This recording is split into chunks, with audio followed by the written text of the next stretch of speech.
All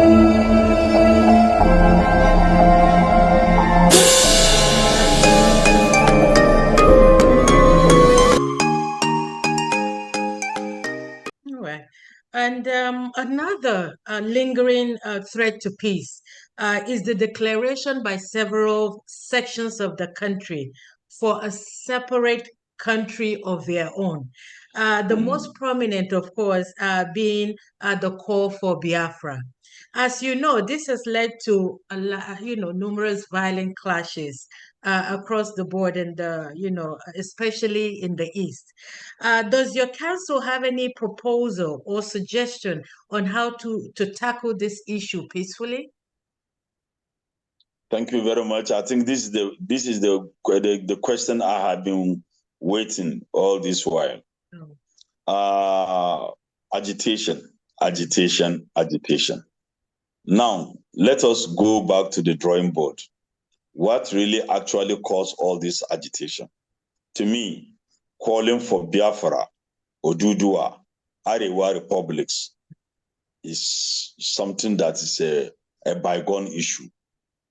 It's like after killing the animal, then you are bringing back the meat that you slaughter out of the animal for the meat to transform to an animal. It can never be possible. When you kill it, you kill it. My brothers in Igbo land, as you see me, I'm a Hausa man, but a core Nigerian. In my office, I have only 2 houses. The rest of the people are south-south, not even north, south-south.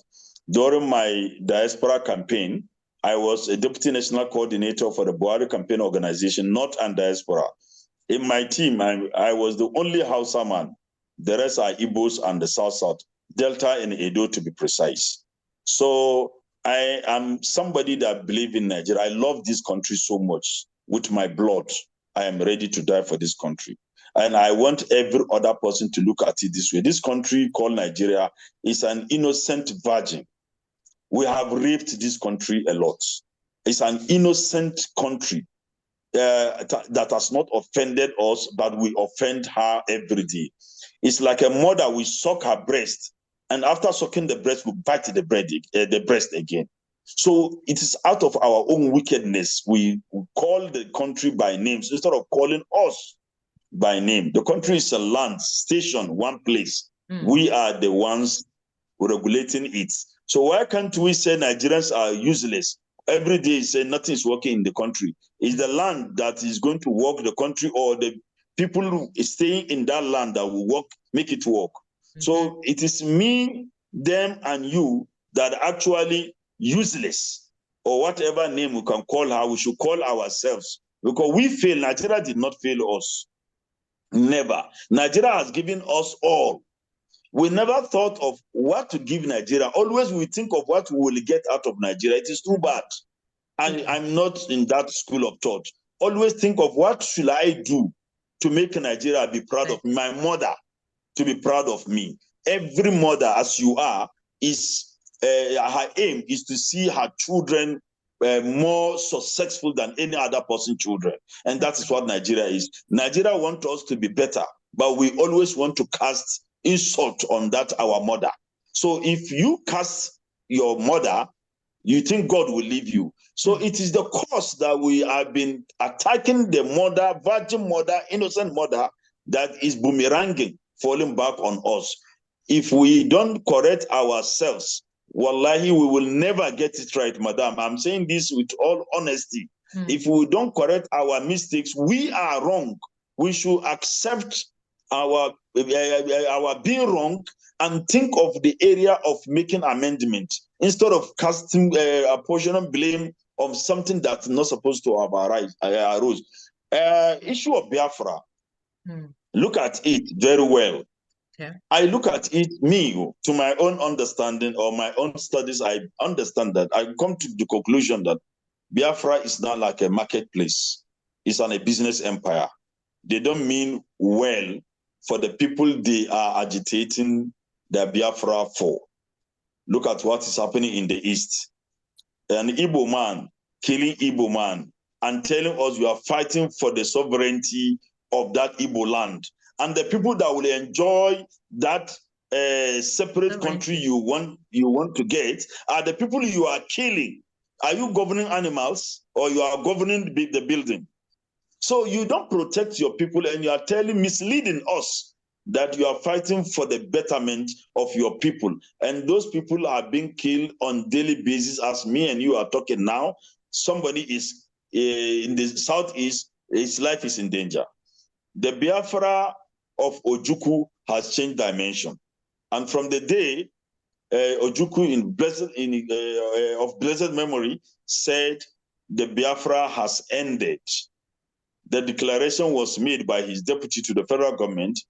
The Biafrans were accommodated back to their main country and everything was over. From nowhere, some people just started, yes, they have a genuine cause, marginalization, they call it, sidelining, not meeting up their needs and so on. Yes. But, madam, there is something that people are not getting it right. Why do we continue blaming the federal government when you have state government, you have local government, you have House of Assembly, you have House of Representatives, you have House of Senate? Your people are represented in each and every of these houses. What are they doing? Bench warmers? No. You don't need any group of persons to say, we are the agitators. No. The people in the National Assembly supposed to be the one to move motions in fighting for a sovereign country or separated countries, not the people on the streets that will use people's head to be gathering money for as their own to come and fight the country and get. No, you cannot. You can't fight for independence in that violence manner. No. Number one, madam, sorry, I will take much of your time, but this issue, we have to tackle it. It's a very important one. Go ahead, sir. Yeah. Number one, first of all, look at. We lost you, sir. The voice. Yeah. The volume went. Am I back? Yes, you're back now. First of all, what we should do is number one. In my own findings, we have people like Senator Aberibe, somebody highly intellectual, highly talented individual. I respect him a lot, but his mode of leadership is questionable. Madam, Senator Aberibe was a deputy governor of Abia State. Senator Aberibe has been a senator of the Federal Republic for at least 3 or 4 terms. Yes. Senator Aberibe has a constituency project. Let us ask Senator Aberibe and like minds, how many projects, federal government as constituency project, have you executed in your Abia State or in your constituency? How many lives have you touched as a deputy governor of Abia State then? What scholarship, kind of scholarship have you given to your people in that community?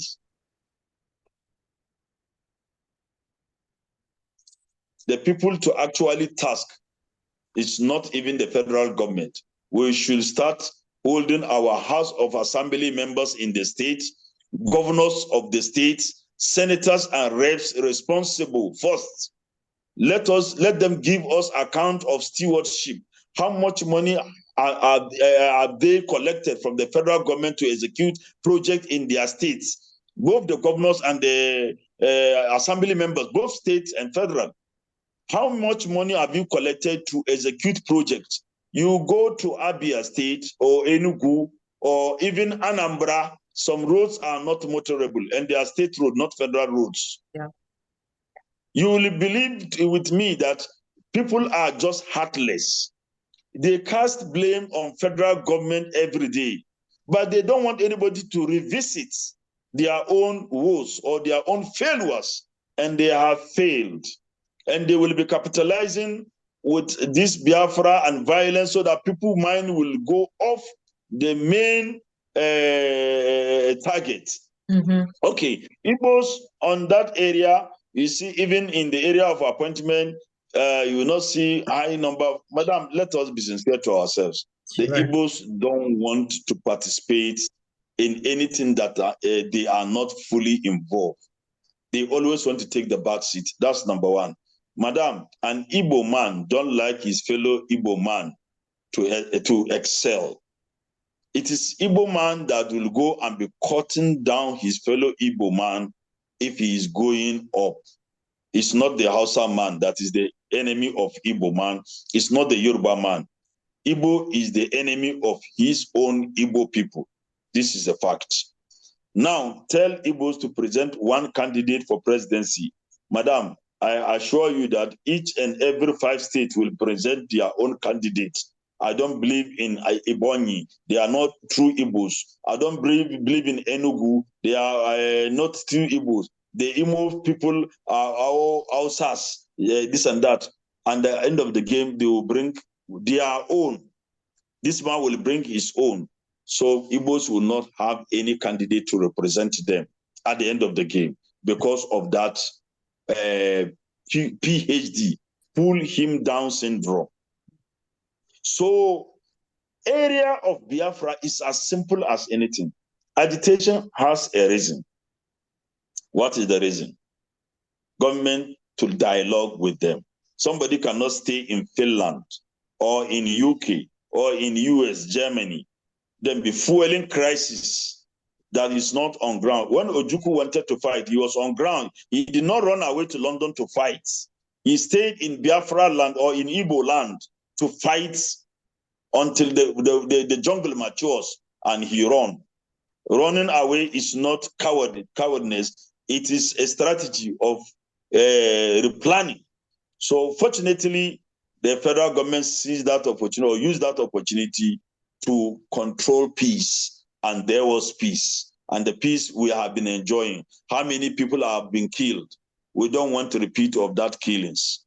The people that have witnessed, we that have spent more years, when Biafra started, I was still in primary school, I could remember.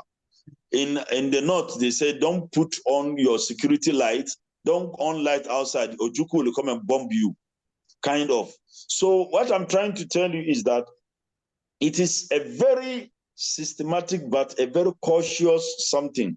We have to use our brain. Igbos are intelligent, but Igbos have lost it. Wallah, when we were in school, I look at Igbos as genius, as like superhuman beings. Let me tell you this truth. Because in marketplace, if you take Igbo man as a laborer, he will graduate being the headsman. This is a gift from God. God has given them this. We cannot deny them. Each and every tribe, excuse me, please. Sure. Each and every tribe has his area of specialization. Three things. Igbo man is a merchandise. A Hausa man is good at politics. Politics, you can't take it away from a Hausa man.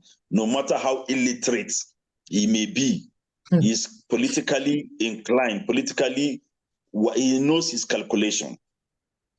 I will use the word, my people are lazy, they like lazy man business. Politics is a lazy man business.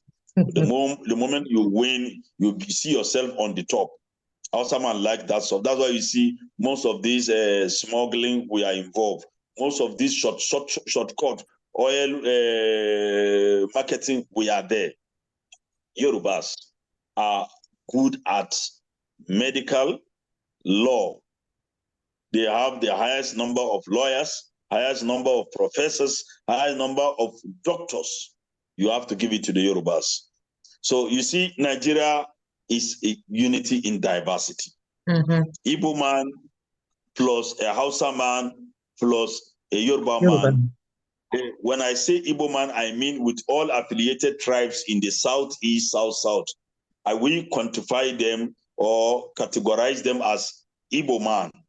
They have almost similar ideas and intelligence and whatever. And likewise in the north, we have so many tribes, but they consider all northerners as Hausas, just like a Yoruba. Yes. So where did we get wrong? An Igbo man is a very good friend to a Hausa man. A Yoruba man is a very good friend to a Hausa man. Why is Igbo not good friend to a Yoruba man? Why? A Hausa man is in the middle.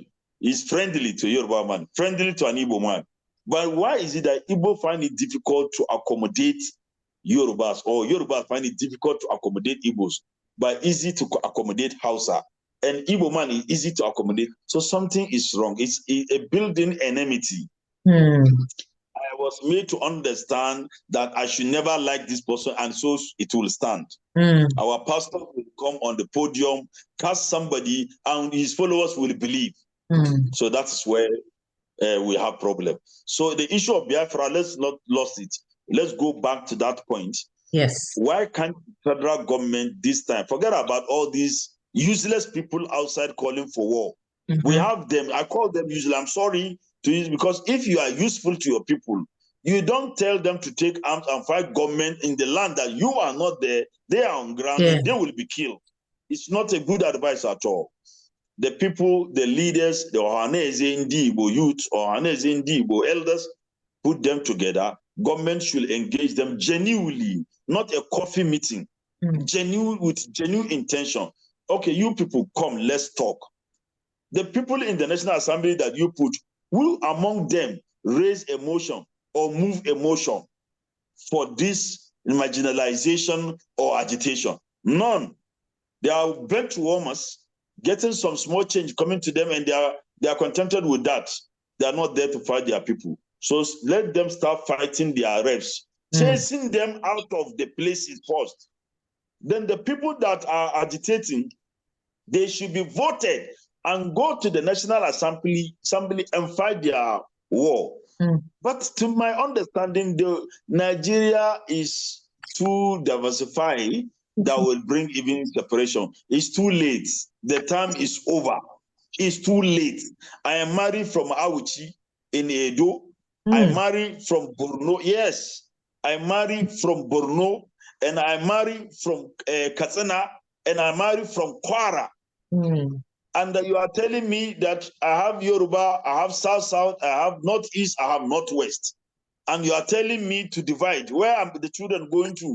Their motherland is divided. How? So people like me are many. Go to Kano, you see there is a complete community, Igbo town, given to them. When you divide, do you think the Kano man will allow Igbo man to stay in his land? No. Madam, in 2019, there was Arewa Youth Forum that made assessment the wealth of Igbos in the north is well in excess of 44 trillion naira. 44 trillion naira, their asset in the north. And do you think if we allow Biafra to go, we will let you continue staying? You come in as an expatriate, as a foreigner in your own land. It doesn't work that way. Let's sit and tackle our problem. Don't call American to come and fight for us. We fight our fights. Nigeria is our mother. Nigeria is our father. We are the children. We fight and reconcile. We should not bring a third party. The people outside want us to continue fighting. When we fight, they sell their arms. When we fight, they allow us fight. They'll be siphoning our resources. When we fight divided, it allows them to stabilize in our country, stay freely, and steal our money freely. So let us shame the devil. I'll continue saying this. Task your members of National Assembly, or you metamorphose into a politician, then go to National Assembly and fight for correction or whatever wrongs that makes you agitate. Madam, this is a simple arithmetic. But ego will not allow us do it. We feel too big to dialogue with the government. There is nothing we can do. Before a country will be given independent, madam, see something interesting that I'm going to tell you. Okay. Now, if you are fighting for independence, You don't just wake up and carve land from Kogi, Benue, Delta. This is Biafra land. We don't know who carved it. You sat down and draw your map. You will first of all contact those communities. You must contact those communities and seek for their endorsement. They have to agree. That task is not about a year, 2 years, 3 years task, because they carved so many land that this is our own Biafra. So do you contact the community before coming out with this? No. So if start with the community, then the state assembly will sit with Governace and whatever. They will also sit and bring out the communique to present to the federal state government first. Then the state government will champion your cause to the federal government. Then federal government will deliberate. Both the National Assembly and Federal Executive Council will be deliberating on until the end of 2 terms of a president. He can never reach out agreement on that sovereignty we are talking about. Then if it's right to the UN, do you think it is a year or 2 or 5 or 6 or 10 that UN will conclude that you are sovereign country? No. Security Council of the UN will sit severally. Then they will set out committees to meet, to reach out to your people that you carve out their land. It doesn't come out easy. By the time you know, Madam, if care is not taken, myself and you may not see Biafra till we die, because it's not something of a year, 2, 10, 20. No. So we can start now. Yes, start. But what does it entail? What does it take? If you can solve this problem in a more reasonable manner, why must you go into crisis to solve the problem? So my own simple advice, I will reach, because this appointment is a very difficult one. It is. We'll reach out to them. We love them more than they love themselves. We in the North love the Igbos more than they love themselves. I'm telling you the truth, because we have given them shelter. Nobody has harassed them. How many houses have been killed in the Southeast? Did you see any revenge mission in the North? No. They are living in peace and harmony. Every pharmacy or chemist in any town in the North, you find out that it is Igbo man that owns it. Every spare parts shop owns by an Igbo man. So we need them and they need us. So what will bring all these things? Peace is the ultimate, madam. Violence doesn't pay. Peace does. Peace certainly does, Your Excellency. So before we quickly wrap up, I would like us to touch on, the elections, of course. Elections remain problematic in Nigeria. Even the last presidential election in Nigeria is still under litigation by the opposition parties, right? So why do you think election results are always called to question? And how can this be resolved? Greed, madam. Nigeria will have bad attitude. These are our political leaders. I don't want to be mentioning names, but this thing is a normal something in Nigeria. People don't want to accept defeats. People always want to win. Politics is like a game. It is a game, not like, it is a game. It is only one seat you have for presidency. You have over 400 seats for the Senate. You have 36 seats for the governors and deputy governors, and you have some House of Assembly according to the local government. So if you calculate the total number of the contestants of various offices are not even much. But governor is always one governor, one president. And how many parties? Many parties. I think this multi-party system is not helping Nigeria.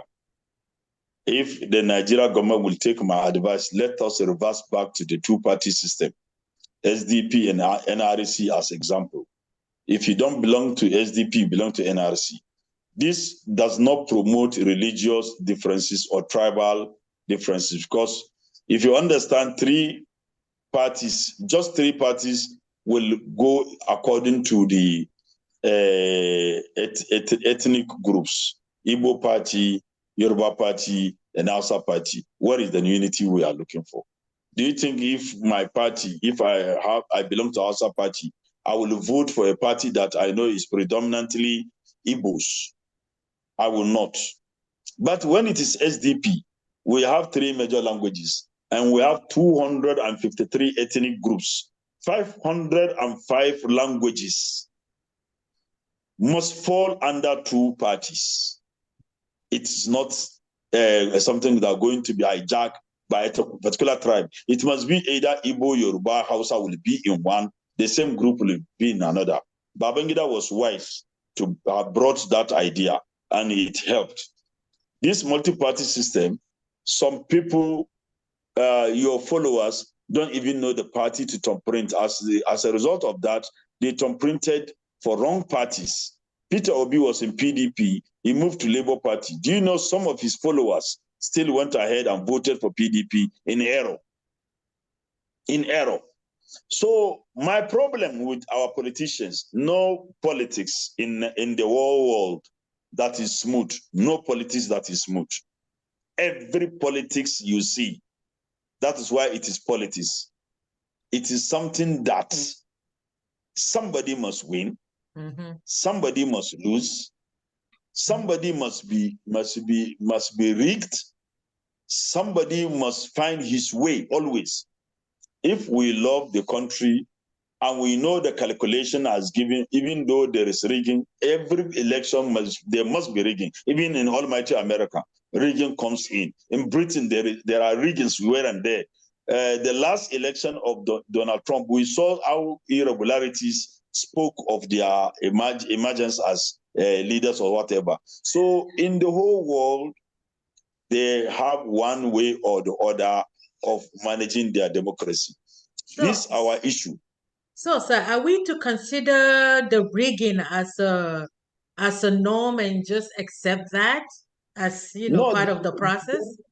The rigging should not be tolerated. But what I'm trying to say is that if, for instance, I have 10 votes, maybe out of the 10 votes, 2 of the votes have been rigged and 8 were genuinely secured. Then my opponent polled 7 votes. So if at all you are going to, even though you cancel the 2 rigging, I still have 8 number ahead of that opponent, you should let it go.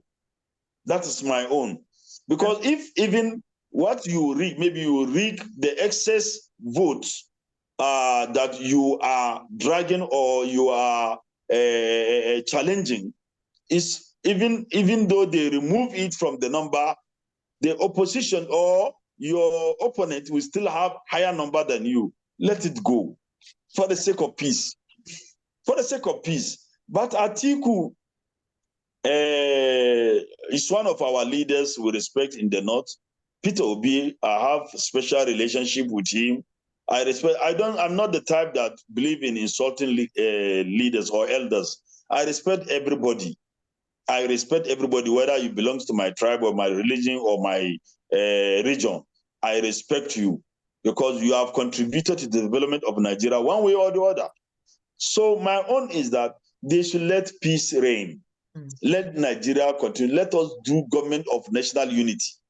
Bring your hand. Election has been declared. A winner has arose. Work has begun.